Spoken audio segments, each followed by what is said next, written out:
CG ABC TV, oferecimento Hospital Assunção.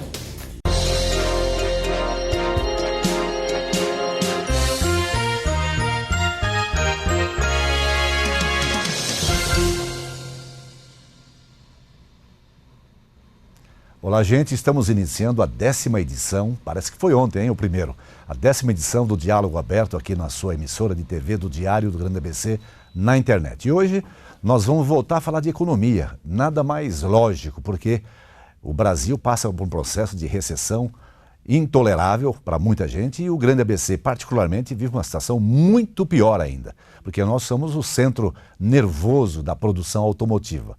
O setor automotivo está para nós assim como o ar que nós respiramos. Então é natural que aqui estejamos numa situação complicadíssima. Por isso nós trouxemos hoje aqui dois empresários da região, dois pequenos e médios empresários da região, que sofrem um bocado, que são pouco valorizados por o conjunto da sociedade, que penam para manter seus investimentos, seus negócios em pé e que estão resistindo. O Norberto Perrella tem uma característica especial porque ele é um dos responsáveis pelo comando do arranjo produtivo local do setor mecânico, para ser um pouquinho mais simples. Arranjo produtivo local que eu vou explicar mais ou menos o que é, ou eles vão explicar. E o Jean Carlos Bechelli é também, agora, renovando os esforços, um dos comandantes do arranjo produtivo local do setor de plástico. Eu vou pedir para o Perrella, inicialmente, de uma forma bastante didática para o telespectador, definir o que significa o arranjo produtivo local. Por favor, Perrella. Bom, o arranjo produtivo local, ele tem como característica reunir empresas, né, do mesmo setor, que trabalham com o mesmo segmento. O objetivo é você, através de um esforço de uma região, que o APL não trata só de empresários, só das empresas, né? O APL trata de uma ação regional. Então hoje você, por exemplo, um APL do Grande ABC deveria estar envolvendo as indústrias, as universidades da região, o poder público, as instituições ao setor econômico. Então na região do ABC ainda a gente não conseguiu atingir vamos dizer assim, o funcionamento ideal do que seria, a gente ainda não conseguiu. E o que está faltando para o APL atingir pelo menos um volume maior de interação entre os agentes? Hoje o que a gente nota muito é a falta de sensibilidade, principalmente do poder público, em estar entendendo que um arranjo produtivo local seria hoje uma ferramenta muito forte para que você consiga fomentar a economia da região. Qualquer segmento, a APL ligado ao plástico, ligado ao metal mecânico e vários outros segmentos. E a gente não nota que hoje o poder público está voltado para esse tipo de sensibilização, infelizmente. Giancarlo, o Norberto Perrella representa uma APL, um setor de cooperação entre as empresas, que tem hoje ativas 20 empresas cooperadas numa série de ações, e vem esse grupo desde 2004. Não, é o grupo sobrevivente de uma ação que começou na Agência de Desenvolvimento Econômico, isso, junto com o Sebrae, e foram 3 setores distintos de início, e sobrou efetivamente como aquele que mais se mobilizou o setor metal mecânico, que é formado por autopeças e ferramentarias. O seu setor de plástico também começou lá atrás, veio num processo de vai, não vai, zigue-zague, e eu tenho informações que agora você e seu grupo estão voltados para dar um novo ânimo, novo fôlego a esse APL. Em que ponto nós chegamos hoje? Exatamente. O APL do plástico, ele teve um auge, né? Ele teve um patrocínio na época da Petroquímica Suzano, da Quator, né? Onde ela tinha um programa de consultorias para as empresas do plástico. Chegou a ter um grupo de 50 empresas, né? E depois, com o passar do tempo, quando foi comprada a Quator pela Braskem, o projeto terminou, né? E aí o grupo acabou ficando paralisado, ficou sem atividade e ficou inativo. Mas acabou ficando, o grupo que era de 50, acabou se reduzindo a um grupo de 12 empresas, né? Na época, a gente chegou a ter um coordenador na época, a gente ficou sem coordenador, né? Continuamos com um pezinho na Agência de Desenvolvimento Econômico aqui do Grande ABC, né? E tentamos andar sozinho, apareceram algumas diversidades e agora a gente voltou a retomar, a voltar a fazer reuniões, né? Colocar algumas metas, alguns objetivos e a gente vem trabalhando para isso, né? Vem chamando empresários, né? Vem tentando formatar alguns projetos para alavancar o mercado das indústrias do plástico aqui no ABC. Você diria que o APL que faz sucesso, o único entre todos aqueles que surgiram, que é exatamente representado pelo Norberto Perrella aqui nesse programa, esse APL serve de inspiração para o grupo de plástico? Ah, sim, sim. Eu vejo que assim, a gente tem que estar sempre observando o que os outros APLs estão fazendo, né? Porque às vezes muitas coisas que vão dar certo lá, a gente tem que tomar como um benchmark, né, para poder fazer no nosso também e para ajudar a atingir nossos objetivos. Então a gente sempre tem que estar ali, né, se falando, né, trocando experiências, né? Porque às vezes algo que dá certo para a gente pode dar certo também para o metal mecânico e vice-versa. Muito bem, me diga uma coisa, Norberto. Você acha que diante do universo de empresas industriais na região, do seu setor, que são mais de 3.000, vocês hoje são representados no APL 20 empresas. Eu usei um termo, uma expressão lá por volta de 2000 e alguma coisinha, nos artigos que eu publiquei no Diário ABC, que os APLs eram uma espécie de arcas de Noé, né, para tentar salvar a espécie. Você acha que eu exagerei na dose ou que essas empresas representam mesmo um paradigma de salvação do setor industrial, sobretudo de pequeno e médio porte na região? Olha, eu acho que você não exagerou não, porque o que a gente aprendeu muito nesse período, né, desde 2004 que nós estamos juntos, a gente tem várias empresas que hoje conseguiram determinadas situações de mercado em função do APL, né? Eu posso dizer isso porque a empresa que eu represento, por exemplo, eu tenho um cliente forte hoje que num determinado momento eu tinha que fazer um desenvolvimento de um processo produtivo que eu não tinha expertise nisso. E eu tinha uma empresa parceira dentro do APL em que tinha o processo sob domínio dele. E aí, em conversa com ele, numa conversa rápida pelo telefone, eu estava sem muito prazo para resolver o problema, ele me cedeu a empresa num final de semana, ele desmontou a linha daquele determinado processo num final de semana, me deixou o funcionário dele de maior confiança à minha disposição, e eu utilizei as instalações dele para resolver o meu problema e acabei levando essa expertise para dentro da minha empresa, né? Então, eu não conseguiria esse tipo de coisa se nós não tivéssemos, ao longo de todo esse período, conseguido o nível de relacionamento que nós temos entre os empresários dentro do APL. Então, eu acho eu tenho certeza que o APL ele é um recurso muito positivo para o empresário. E, infelizmente, pela formação do empresário, pela característica do empresário, ele não consegue enxergar o APL como uma tábua de salvação. Ele não consegue. A afinidade é muito difícil? No universo maior do que 20 empresas? Eu acho que não. O problema é que o empresário hoje, ele não consegue enxergar a palavra associativismo como alguma coisa que pudesse estar ajudando no negócio. Muito pelo contrário, ele acha que ficar ao lado de um outro empresário, de uma outra empresa, ele só consegue enxergar a concorrência. Ele não consegue enxergar a cooperação. E a coisa que mais se trabalha dentro de um APL, de um arranjo produtivo, é o trabalho de cooperação. Existe uma cultura, isso se explica nas palavras do Norberto Giancarlo. A indústria do Grande ABC, que abasteceu ao longo dos anos as montadoras, ela foi dominada, ela foi controlada sob o signo da competição entre elas. As próprias montadoras, ou essencialmente as montadoras, provocavam a competição entre as autopeças de pequeno e médio porte para obterem o melhor resultado possível nas compras que efetuavam e continuam efetuando, hoje através das sistemistas. No setor de plástico, essa realidade, creio eu, também existe essa coisa dualística, né?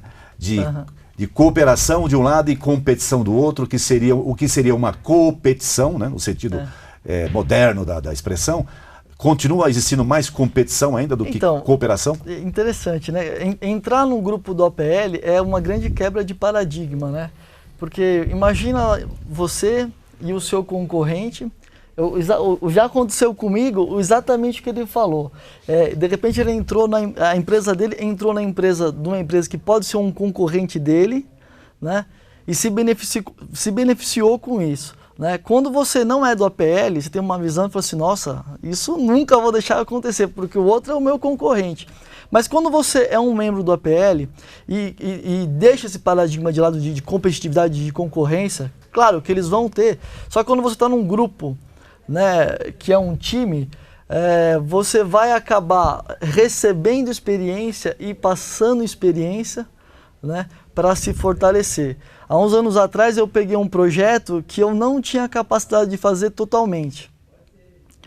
E eu precisava de um parceiro, na verdade, uma mistura de parceiro e fornecedor, né? Então eu tinha que desenvolver uma determinada quantidade de ferramentas para poder injetar minhas peças, né? E eu não ia conseguir fazer tudo internamente.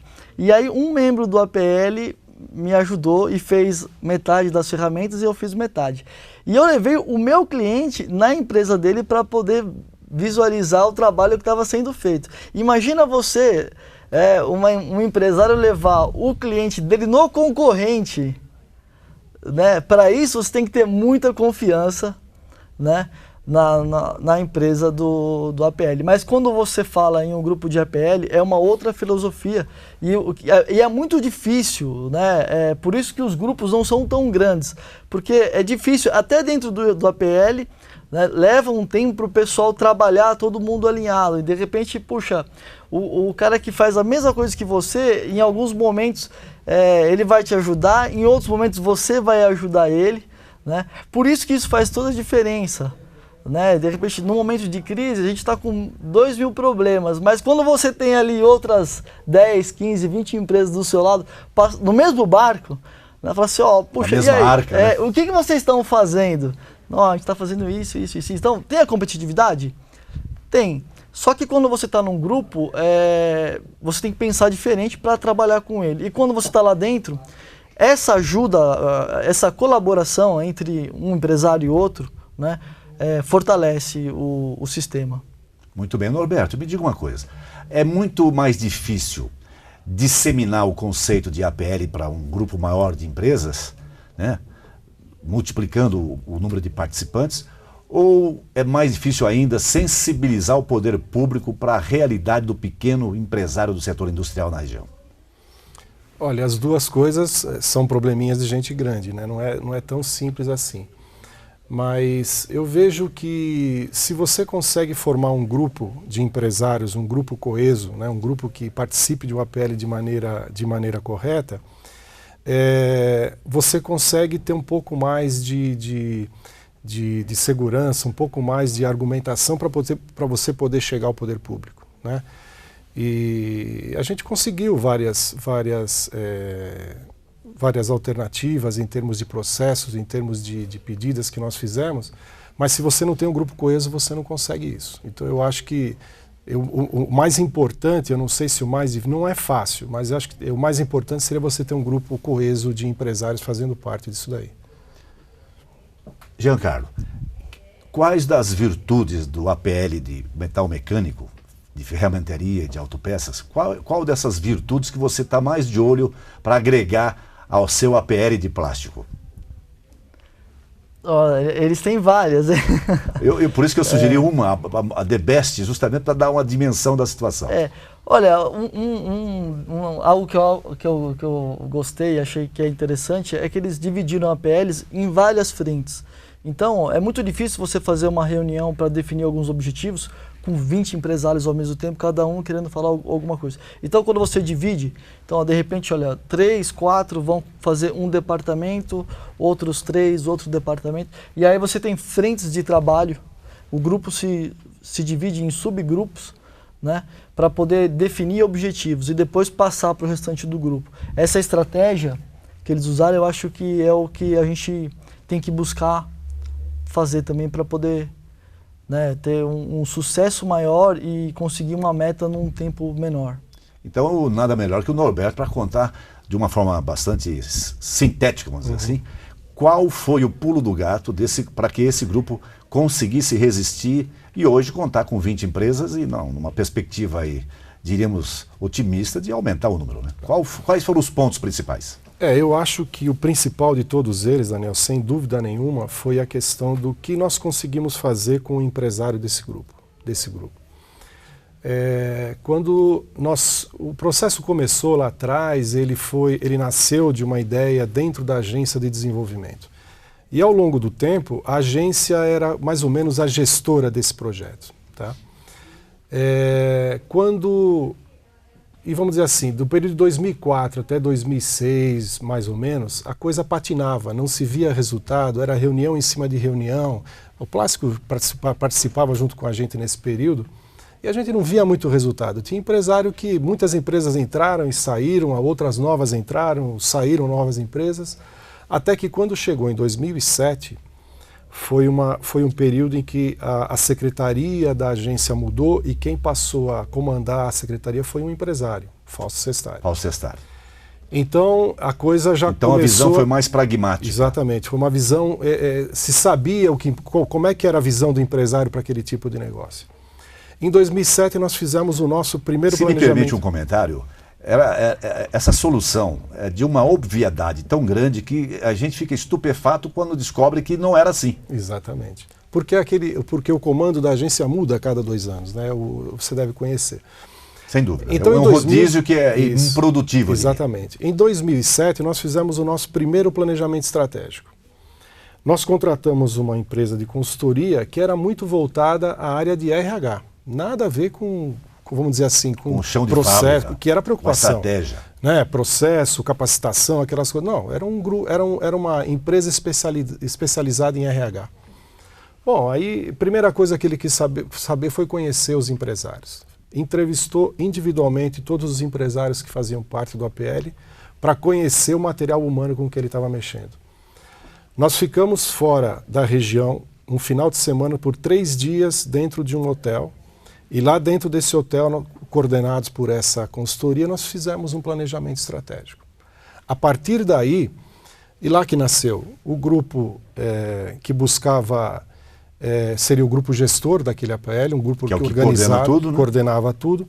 Tinha o grupo de trabalho voltado à parte de comunicação, tinha o grupo voltado à área social, e foi aí que a gente ganhou uma coisa muito forte, que foi a questão social desse grupo. O que é a questão social do grupo? Então, nós começamos a organizar entre os empresários, nós viajávamos juntos com a família, nós saímos para jantar, comemorávamos qualquer coisa que tinha que comemorar. Até hoje, toda primeira sexta-feira do mês, nós temos um encontro que a gente chama Consciência Empreendedora. Um encontro de competição, né? Só para a gente conversar, jogar papo fora sem nenhum assunto de responsabilidade. E essa união pessoal, ela permanece até hoje. Então eu acho que isso é que foi muito importante para quebrar aquela imagem da empresa dentro do APL e sim colocar o lado humano do empresário dentro do APL.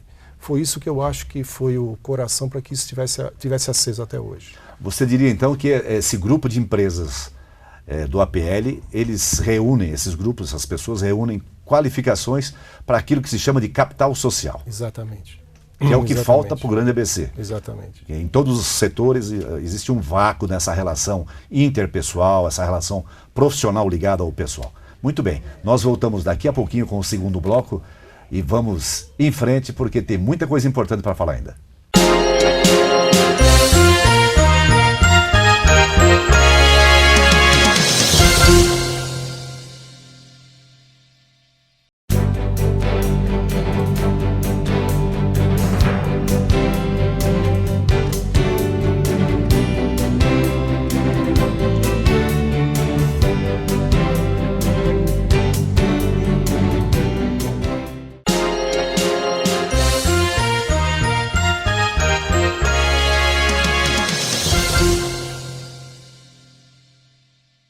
Eu ia começar esse segundo bloco com um tema diferente, né? Fora do APL, mas ainda vou insistir no assunto porque as palavras do Norberto Perrella são interessantes no sentido de que mostra que o empresário está preocupado com além fábrica, porque ele percebeu que só fábrica, só viver o dia a dia dentro de uma fábrica não é suficiente para resistir ao cataclismo que está aí na área econômica.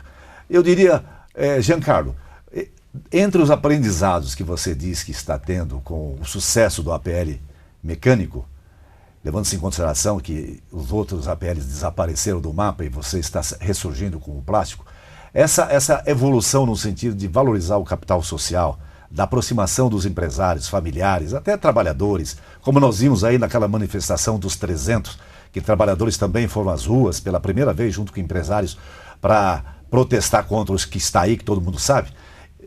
Giancarlo, está também na sua alça de mira ter essa relação mais próxima, além fronteiras de fábrica, com os demais concorrentes do seu setor? Sim, sim. Eu acho que o empresário hoje, ele está sempre muito preocupado em manter a motivação da sua equipe, né? Então, em todo momento, tem sempre esse pensamento, o meu funcionário tem que estar motivado, o meu colaborador tem que estar motivado. Agora, quem é que motiva o empresário, né? Da onde ele tira a motivação para continuar trabalhando, inovando, pesquisando, vendo alternativa, né? E em alguns momentos falta motivação, né? E de onde vem essa força estranha? E aí quando você encontra uma outra figura igual a sua, né? E outra... Por menos cabelo que tenha? Por menos cabelo que tenha, e começa a trocar ideias e vê ali, olha, a dificuldade ali que me desmotiva é também ele. Então, aonde ele busca motivação? E aí você começa a ter esse lado social, né? E isso ajuda muito. Isso ajuda a dar aquele ânimo para você continuar, né, trabalhando e buscando alternativas para o seu negócio e para manter a sua equipe. Me diga uma coisa, Norberto, você acha que essas duas arcas de Noé, uma que já está mar adiante e a outra que está retomando a viagem, essas duas arcas, elas tendem a se encontrar em determinado instante para que, de uma forma mais sistemática, as experiências sejam trocadas? Eu acho que tem que se encontrar, né? Eu acho que a gente nós aprendemos aí ao longo dos anos, né, mexendo com essa maneira de lidar com a PL, em que quanto mais empresas estiverem associadas, trabalhando juntas, elas podem se complementar, né? Então eu acho que é extremamente interessante essa troca de experiência, o mercado do plástico, o mercado metal-mecânico, os dois de repente estão dentro do mercado automotivo, eles têm um mercado em comum, né? Então vivem dos mesmos problemas, né? Sendo processos industriais diferentes, mas eles vivem do mesmo problema, o cliente pode ser o mesmo. Então eu acho que é extremamente importante, eu acho que isso aí eu acho que seria até uma obrigação nossa em estar fazendo essa... Uma tendência, né? Cada vez eu acho que os APLs têm que estar mais próximos. Até aquela ideia de uma amiga, APL compra de APL, né? Então cada vez você tem que estar mais entrelaçado para ter mais força, para poder ter mais peso, para chegar num órgão público e falar assim, ó, estou aqui, estou representando um grupo de empresas, né? Ó, eu tenho aqui tanto, se ele tiver mais, se nós juntarmos os dois, a gente tem mais peso para poder pressionar mais, né, um órgão público se for necessário. Então, acho que essa é a ideia, né? Norberto, você acha que o poder público ele sente mais a força no sentido de sensibilizar-se ante um grupo de empresários? Quando um APL tem muito mais força para uma relação com a prefeitura, por exemplo? Tem. Você já sentiu essa diferença? Já. E, inclusive, em algumas oportunidades nós somos procurados, né? Prefeitura de Santo André é uma prefeitura que está assim, próximo à nossa APL, sempre assim se disponibilizando para qualquer apoio que venha a ser necessário, né? Agora eu vejo que esse é o poder do grupo, né? Por isso mesmo, como o Jean estava falando, se você consegue ampliar mais ainda teu universo de empresários que fazem parte de um projeto, que você consegue mostrar, olha, a região está precisando ser melhor representada, logicamente a gente consegue mais coisas, assim, consegue sensibilizar. Eu vou fazer uma provocação para os dois. Me parece que, historicamente, o empresário, em termos de representatividade institucional em todas as entidades, ele sempre agiu de uma forma isolada e, conceitualmente, ele é um ser isolado. E, por outro lado, o sindicato fica com o patrimônio dos trabalhadores. É difícil, Giancarlo, trabalhar-se estrategicamente, tendo em vista que o empresário, você, na tua empresa, não seria apenas você na tua empresa, mas você e mais um conjunto de trabalhadores como representação daquela instituição, daquela empresa? É difícil imaginar que nós atinjamos esse patamar de responsabilidade coletiva? Olha, eu acho que ainda é um pouco difícil, né? Ainda é um pouco difícil. Talvez o sindicato do nosso departamento, do nosso setor, né, da área química, ainda não tenha essa visão de que, para a nossa região crescer, o empresário e o sindicato têm que estar junto, né? Enquanto eu estou aqui falando, aliás, eu só estou aqui porque eu tenho um grupo lá de trabalhadores que essa hora está trabalhando, né? E eles estão lá porque eu estou aqui e eu faço, né, a minha parte, né? E inclusive eu tenho uma boa equipe, né? Agora, quando a gente fala em macro, em sindicato patronal, sindicato dos funcionários, eu acho que está na hora da gente ter uma união maior, né? Eu acredito que cada um tem que ter o seu lado, né?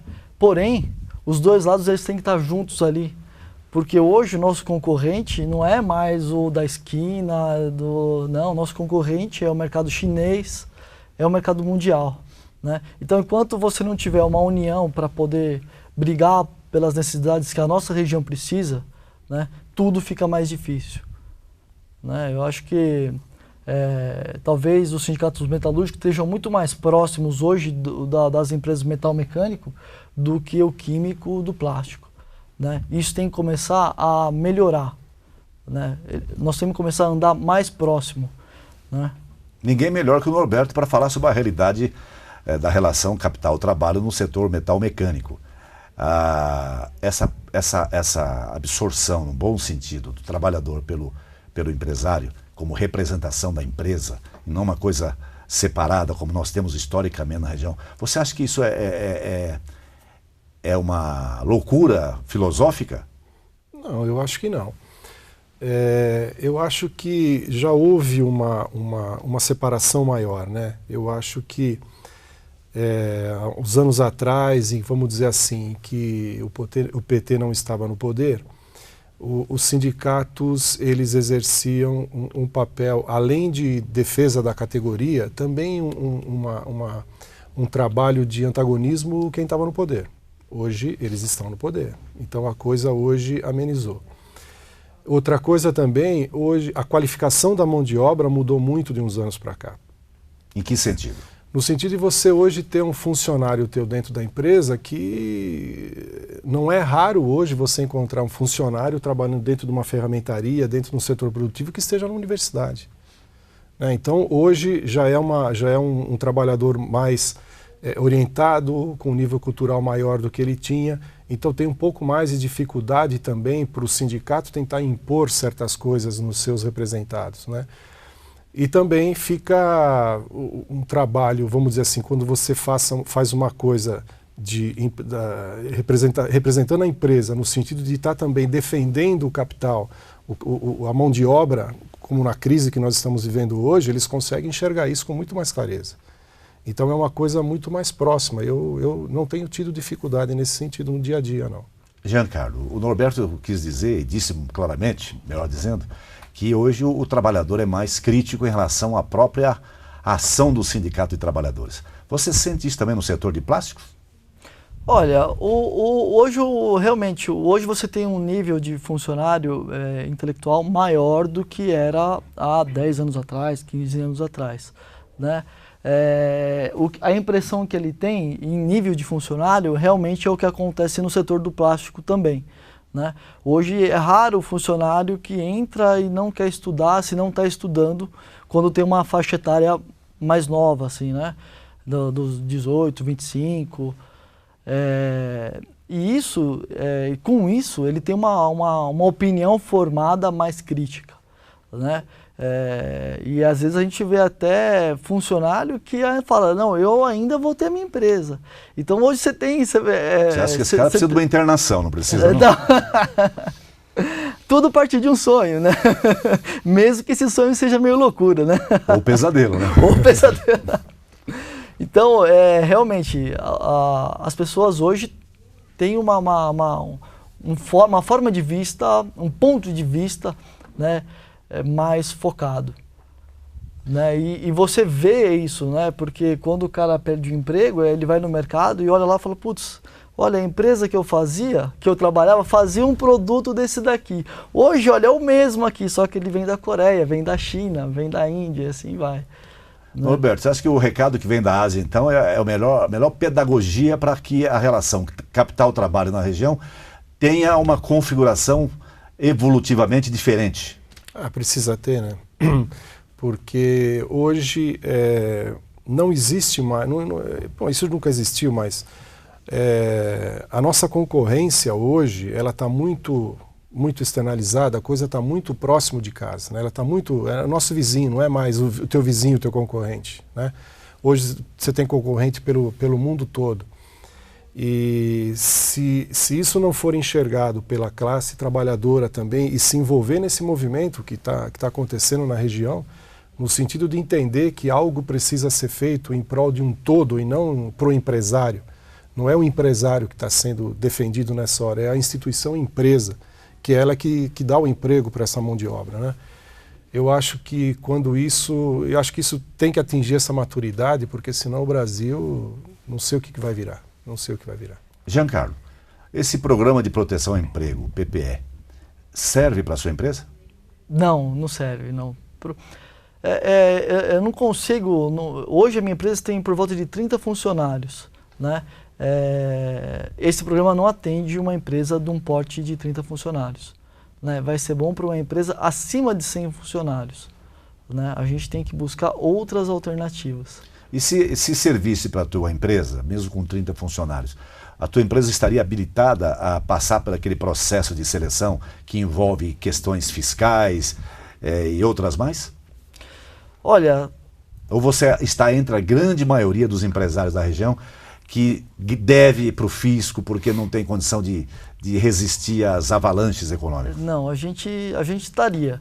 Mas estaria não fora ou dentro? Não, estaria dentro, poderia participar. Mas realmente não é fácil, tá totalmente de acordo, né? Apresenta toda a sua documentação para a grande maioria, né? Que está sofrendo, que está negociando, né? Vai ficar de fora. Quer dizer, acaba não sendo, vai pegar um grupo, repito, vai ser muito bom para sempre para empresas grandes, de grande porte, que estão num outro patamar. Para a maioria das empresas da nossa região, que são empresas de pequeno porte, né, não vai fazer muito efeito. Isso significa claramente que quando se protege ainda mais o grande, os pequenos pagam a conta de imediato e no futuro, não é, Perrella? Sim, com certeza.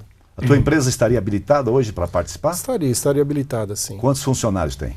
Hoje a Fercoda está com 290, 300 funcionários. Você está pensando em habilitar-se ou ainda não é preciso, tomara que não seja? Não, ainda não é preciso. A gente participa de um mercado diferenciado do mercado automotivo, o mercado eletrodoméstico, e é um mercado que tem se mantido hoje a um nível de trabalho suficiente para manter a empresa num patamar razoável de trabalho. Então você tem conseguido com a tua empresa resistir ao furacão que pega sobretudo o setor automotivo. Sim, esse que é o grande problema. A empresa que é muito dependente do setor automotivo, e nós conhecemos muitas empresas na região, a grande maioria está ligada a esse setor, essas empresas passam por dificuldades e não vão conseguir estar usando esse PPE.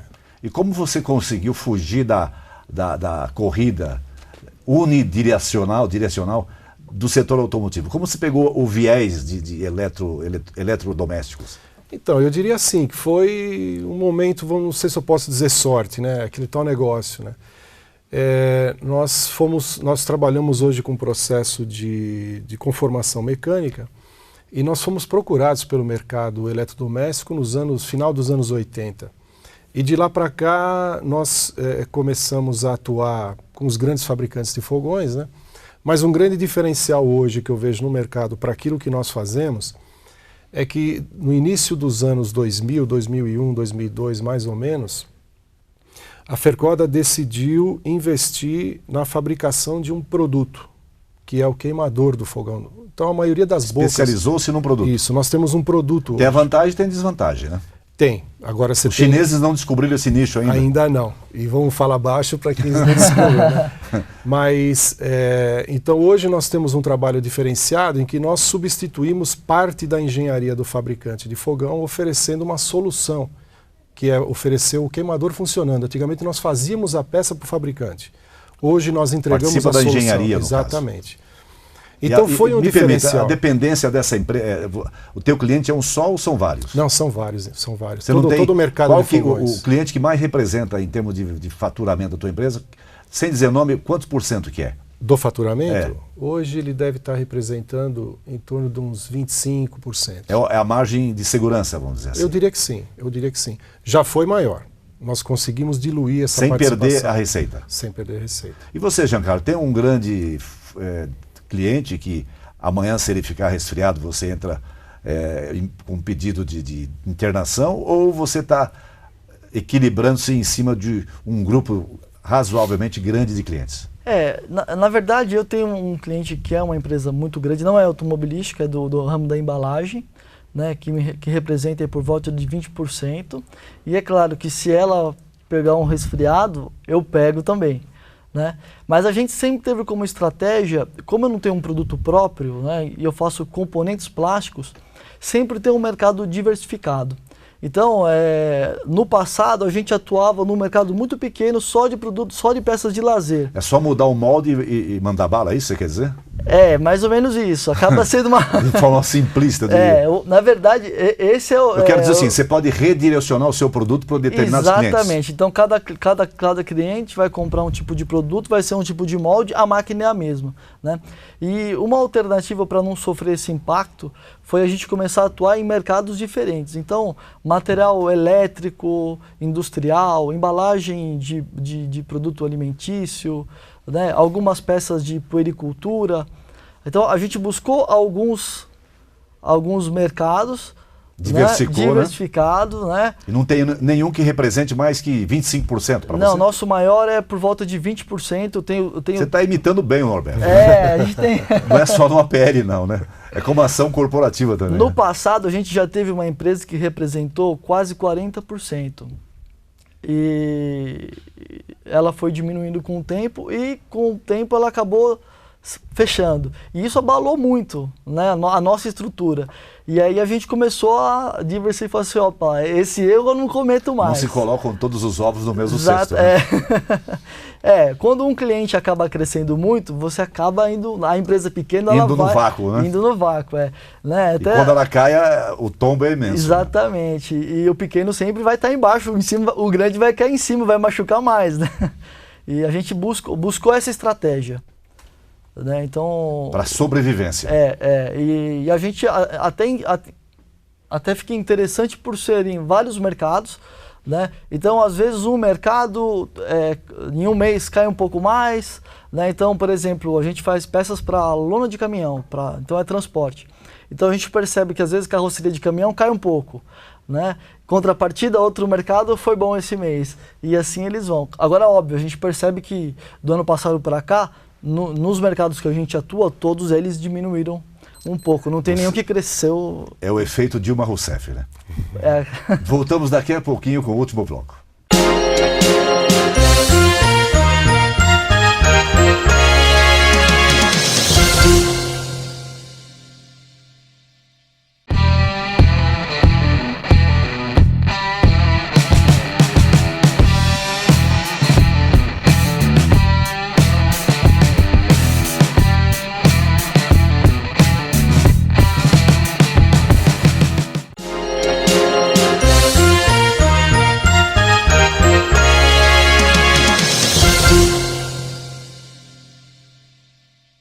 Olá, nós estamos iniciando o último bloco do Diálogo Aberto e vamos ouvir um pouquinho mais sobre as agruras econômicas de dois empresários de pequeno e médio porte do Grande ABC.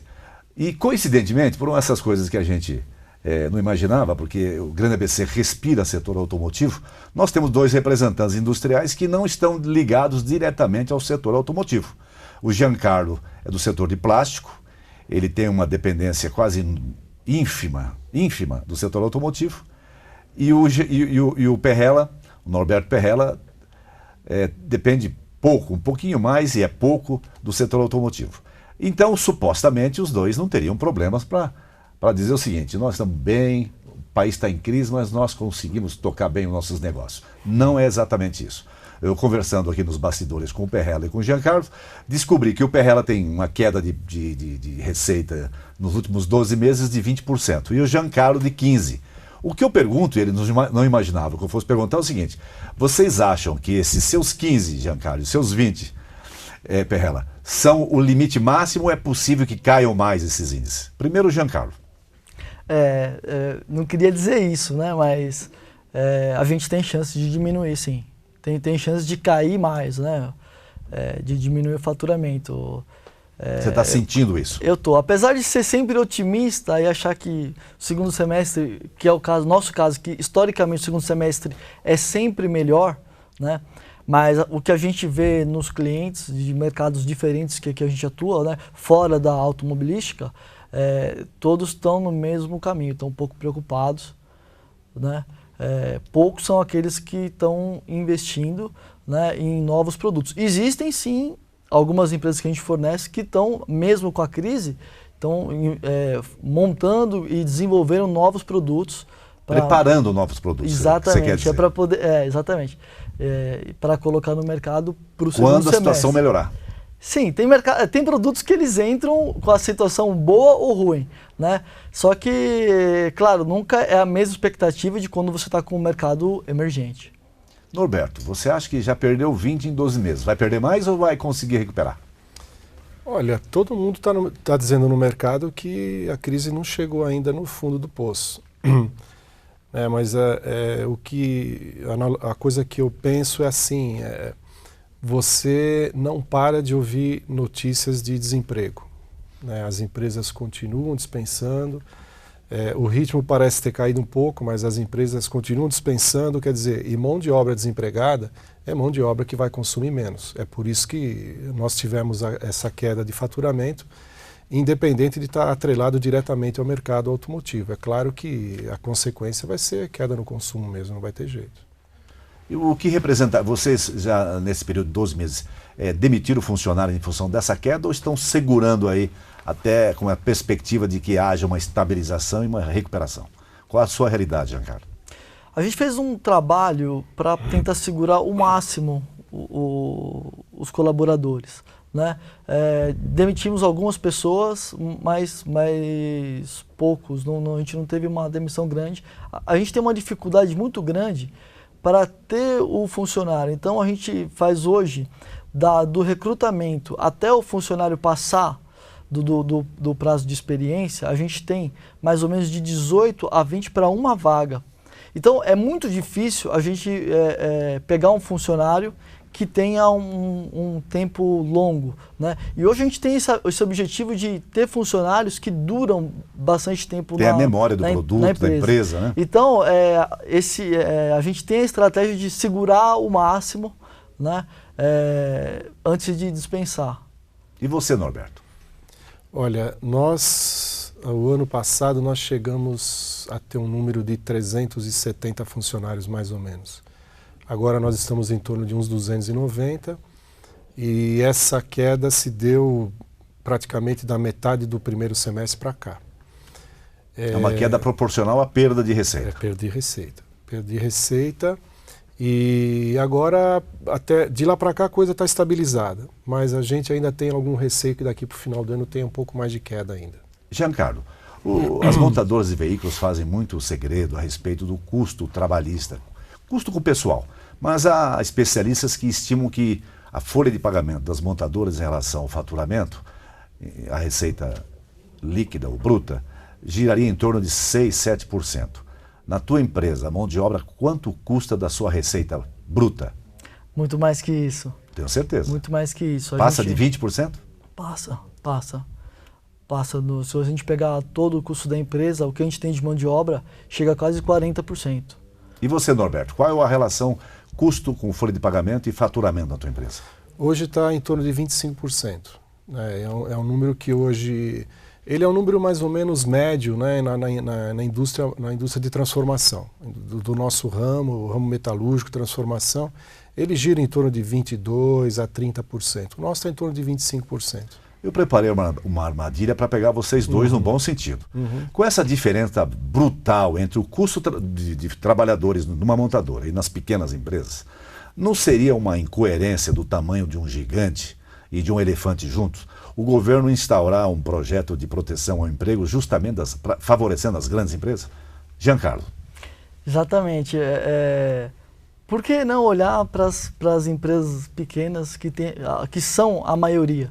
Né? Se você pegar a nossa região aqui, você tem um número de empresas do porte aí até 100 funcionários, até 200, muito maior do que a grande maioria. Né? Claro que quando você tem uma grande saudável, né, as pequenas que fornecem para ela vão crescer também. Estrategicamente é legal. Só que no momento que a gente está vivendo, eu não creio que você não possa olhar para o grande. Só que você não pode olhar só para o grande, tem que olhar para o pequeno também. Né? Então a gente tem que ter aí um olho de cada lado. E hoje, a gente nós tem temos os dois uma economia pirata. Pode ser. Norberto, o meu raciocínio é um raciocínio de alguém que tem alguma lucidez ou estou ficando louco? Não, é isso mesmo. E eu acho que aí é que a gente deveria estar atuando em termos de representatividade, né? Que realmente essa seria uma reivindicação forte da indústria de pequenos e médios, né? Porque é a indústria que mais emprega.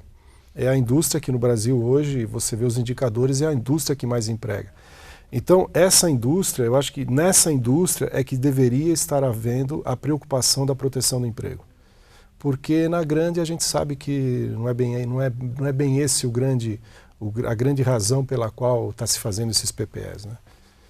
Muito bem, eu vou fazer uma pergunta agora sobre aquela manifestação dos 300 em Santo André. Há 3 semanas, se não me engano, o tempo foi esse, foi numa quinta-feira. Você, Norberto, onde você estava naquele dia em que, de repente, nós tivemos 300 pessoas ligadas ao setor empresarial, seus familiares e também trabalhadores protestando?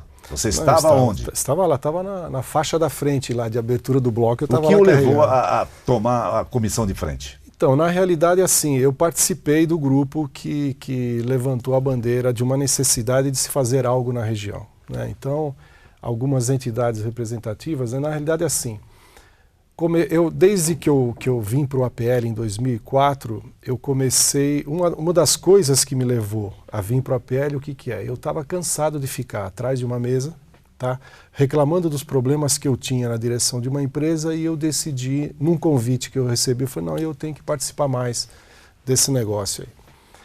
E de lá para cá, começou com a APL, eu entrei como suplente de um gestor que tinha, acabei me tornando gestor da APL, depois o Ciesp acabou me convidando para fazer parte da diretoria do Ciesp, e de lá para cá eu venho trabalhando junto com um grupo de empresários no sentido de representatividade da indústria. Né? Então, assim, realmente carregando a bandeira de uma entidade de representação. E eu fiz parte do grupo, né, que juntamente com outras entidades da região do ABC, da sociedade do ABC, nós decidimos organizar esse movimento. Né? Então eu estava lá junto com o pessoal, estava lá apitando lá no meio da turma. Lá. E você, Giancarlo, estava onde? Eu perdi essa, hein? Eu queria estar com ele, mas eu tive um problema. Você perdeu o faro aí desse Perdi, eu não pude participar. Gostaria de estar ao lado dele lá apitando também. Né? Mas acho que não vai faltar oportunidade. Né? Acho que não, né? Eu que acredito que não seria apenas uma manifestação ao longo da história do ABC. Não é verdade, não? Eu acho que a gente não pode perder, né? Eu acho que foi um início, né, de uma manifestação, foi o início de um contexto. Agora a gente tem a sequência, tem as conversas. Pelo menos é o que se espera pela sequência, né? Já tem uma reunião marcada na próxima semana, inclusive. Ótimo. E realmente a ideia é que a gente busque alguma solução para a região em conjunto. Né? A gente não está lá para dizer só numa atitude simplesmente reivindicatória. Né? Simplesmente a gente está dizendo que do jeito que está a gente não vai aguentar por muito tempo. E é preciso que se faça algo pela indústria. Não só pela indústria, como o país como um todo. Né? Perfeito. Toda a nossa região. Vamos falar um pouquinho de logística agora. Ao longo dos tempos, eu sempre fui um crítico do Rodoanel, no sentido de que o Rodoanel se transformaria, ou transformaria o ABC na maior esquina do Brasil. Eu sempre achei isso não diria uma aberração, mas uma proposta bastante otimista demais para o meu gosto, porque o Rodoanel, eu já dizia lá atrás, e dizia em princípio em função dos conhecimentos próprios, depois ouvindo gente também ligada à indústria. Eu sempre disse que o Rodoanel era uma via de mão dupla, no sentido de que tanto podia trazer investimentos como levar nossos investimentos embora. E não se deu outra coisa ao longo dos anos. Para mim, o Rodoanel, seja o Sul, seja o Leste que veio agora, o Rodoanel, ele beneficia quem está próximo, não necessariamente, mas quem está próximo, potencialmente próximo do traçado. Quem tem empresa no ABC, mas não está próximo do traçado e tem toda essa conjuntura, né, de imbróglio logístico interno da trânsito no ABC, é um inferno. O Rodoanel não resolve nada porque tem uma indústria fora desse eixo próximo. Eu pergunto, a tua empresa está próxima do Rodoanel, como está do Norberto? Exato. Giancarlo, o Rodoanel te favorece muito, mais ou menos, ou não fez diferença? Para a gente fez diferença, mas eu tenho um lado bom, tenho um lado ruim.